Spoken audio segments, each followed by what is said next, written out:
Papua tinggi Barat di Papua kembali menggelar 36,80 yang terukur Provinsi mencapai Papua angka Barat. 3, terutama Kepala di Seksi Mimika Pencegahan mulai dan tahun Penyakit Menular 2017 atau hingga P2R, Edi Sumangga 2019 mengatakan, yang berdasarkan 1% data se-Indonesia dicapai pada Dinas tahun Kesehatan Provinsi 2019 Papua dicapai Barat menggelar pertemuan monitoring dan 239.391 ribu antara kasus dengan Malari jumlah Papua terdata Barat pada sejak 3 tahun 2009 terakhir. hingga 70% kasus malaria yang terjadi merupakan kasus relapse obat kambuh karena kebiasaan warga tidak mau sebagai lagi dan lagi Provinsi Papua Barat Daya masih menjadi daerah endemis malaria dengan kasus malaria 3.663 atau 7,3 kasus per 1.000 penduduk.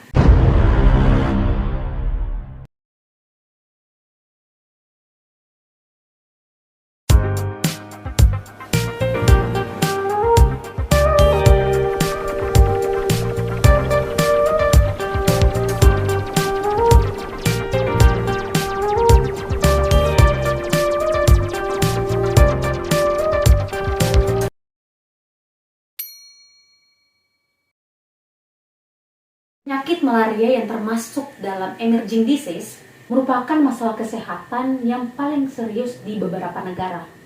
Karena dapat menimbulkan kejadian luar biasa yang dapat berdampak terhadap kualitas hidup, sosial, ekonomi, bahkan kematian.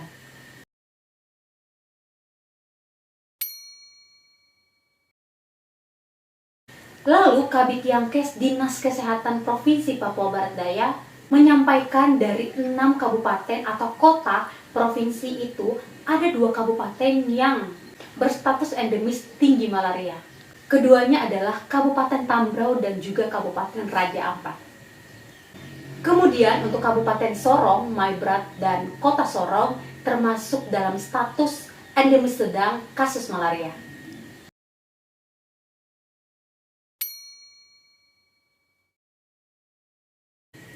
Sebelum itu, perlu kita ketahui bahwa penyakit malaria adalah salah satu jenis penyakit yang disebabkan oleh infeksi parasit. Parasit tersebut ditularkan melalui gigitan nyamuk, terutama oleh nyamuk Anopheles betina. Manusia dapat terkena malaria setelah digigit nyamuk yang terdapat parasit malaria di dalam tubuh nyamuk. Parasit tersebut akan masuk ke dalam tubuh manusia dan menetap di organ hati sebelum siap untuk menyerang sel darah merah.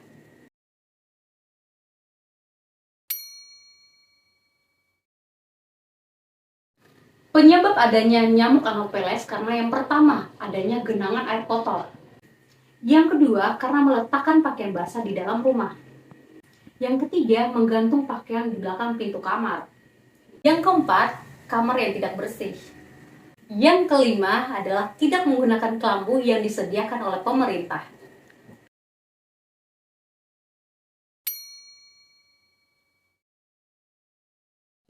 Untuk resiko dari penularan penyakit malaria ini sebenarnya ditentukan oleh adanya hubungan antara 3 faktor yang paling penting.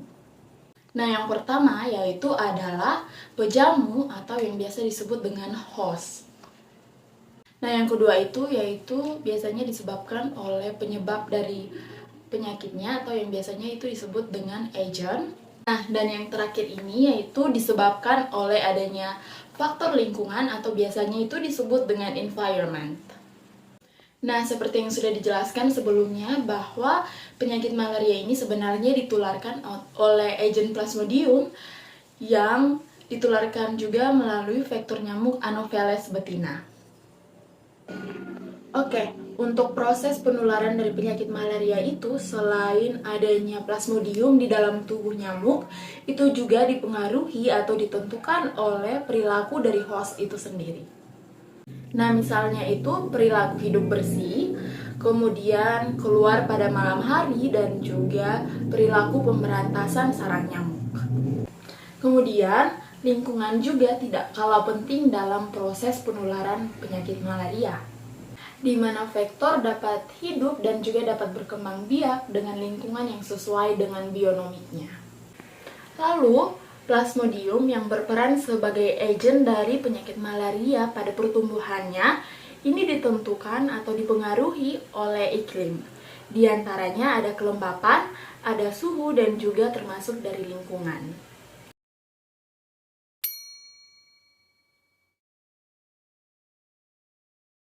Oke, Sekarang kita masuk kepada tanda dan juga gejala dari penyakit malaria.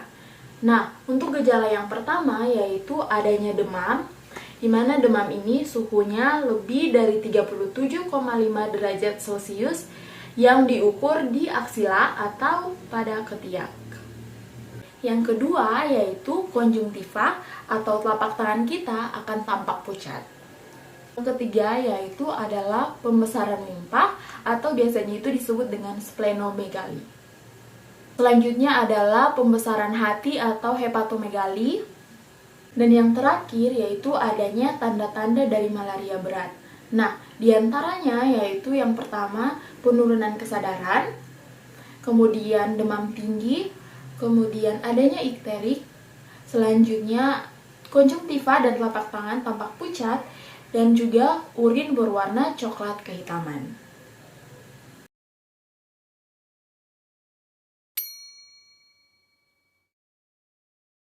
Selanjutnya, kita akan membahas mengenai pencegahan-pencegahan apa saja yang dapat dilakukan untuk terhindar dari penyakit malaria. Yang pertama, kita dapat melakukan tindakan terhadap plasmodiumnya dengan cara melakukan kemoprofilaksis. Kemoprofilaksis ini dilakukan sebagai salah satu upaya untuk mencegah kita dari jatuh sakit ketika kita digigit oleh nyamuk yang telah terinfeksi oleh plasmodium.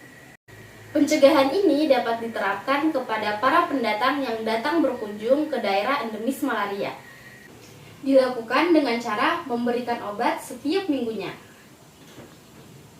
Dapat dimulai dengan meminum obat 1-2 minggu sebelum datang ke daerah endemis malaria, kemudian dilanjutkan setiap minggu selama dalam perjalanan atau selama tinggal di daerah endemis malaria, dan selama 4 minggu setelah kembali atau keluar dari daerah endemis malaria. Yang kedua, kita dapat melakukan tindakan terhadap vektornya. Dengan cara kita dapat melakukan beberapa pengendalian, yaitu pengendalian secara mekanis yang dapat dilakukan dengan memusnahkan sarang vektor. Nah, cara memusnahkan sarang vektor atau nyamuk tersebut kita dapat melakukannya dengan cara mengeringkan genangan air yang menjadi sarang dari vektor atau nyamuk tersebut. Kemudian, kita dapat memasang kasa atau kawat pada ventilasi rumah guna mengurangi kontak langsung nyamuk atau vektor tadi kepada host atau kita manusia. Pengendalian secara biologis, mana pengendalian secara biologis ini dapat kita lakukan dengan memelihara ikan pemangsa jentik nyamuk, dan juga melakukan radiasi terhadap nyamuk jantan agar steril sehingga tidak dapat membuahi nyamuk betina. Kemudian, untuk pengendalian nyamuk dewasa dapat dilakukan dengan memelihara hewan ternak seperti kerbau dan juga sapi.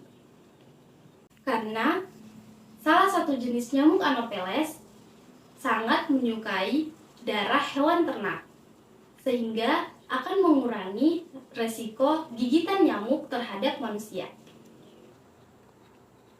Selanjutnya, kita dapat melakukan pengendalian secara kimia. Pengendalian ini dapat dilakukan dengan cara menggunakan insektisida seperti anti nyamuk bakar, semprot, dan juga repelen.